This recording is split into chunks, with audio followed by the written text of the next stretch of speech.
We're ready to make our masks now for our cake. I've got some of my yellow fondant here. And what I want to do is I want to make it a little bit stronger and turn it into a modeling paste. So I have some Tylose powder, also called CMC. And I just add a little bit to it, to this fondant.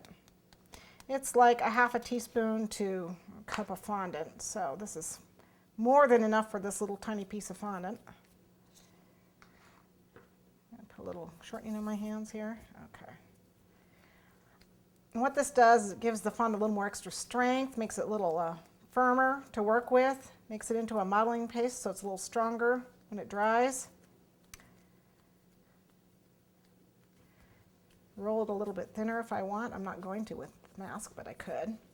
As you can see, I have my inexpensive party masks here. And these things are really nice to work with.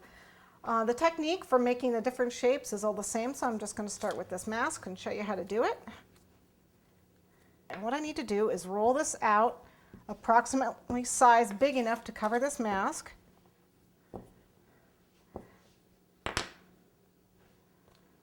Don't get it too thin. We're not making flowers.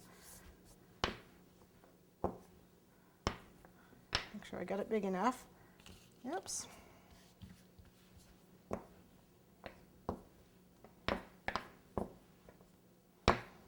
Bigger rolling pin would make it a little easier. Okay. Is it big enough? It is. You don't need to prepare the mask in any way. And all I'm going to do is gently press the fondant onto the mask. You can see its shape now. Press it around the nose.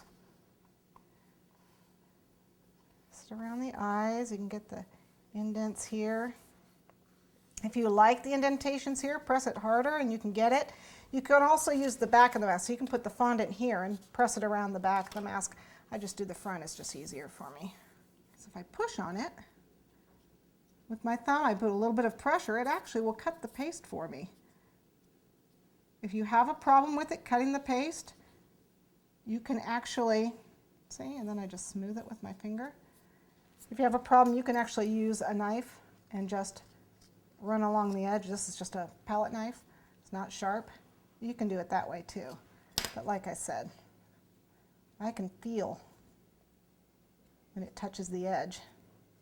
Now the eyes, I can see them in here. See the eyes? And what I need to do is I need to have a hole. So we're just going to press with the knife to make a hole. And then I'm going to press right here. And again, it's nice if I just press it firmly with my finger. It actually pops this piece out. It gives me a nice smooth eye hole. So this is a lot easier than you'd think. Just press on it with your finger. It's not sharp that's going to cut you, but it does cut through the fondant. Just like that. Okay, and then what you want to do is just let that sit and dry overnight, just like that. The next day, it releases, it's plastic, and it releases from it, just comes right off. I've done a few here, as you can see from the masks. This I just was from the butterfly, and I just lifted it off. There it is. And so I've got some of them already done up.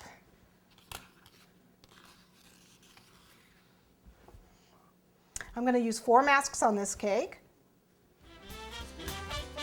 So let's go ahead and decorate the first mask.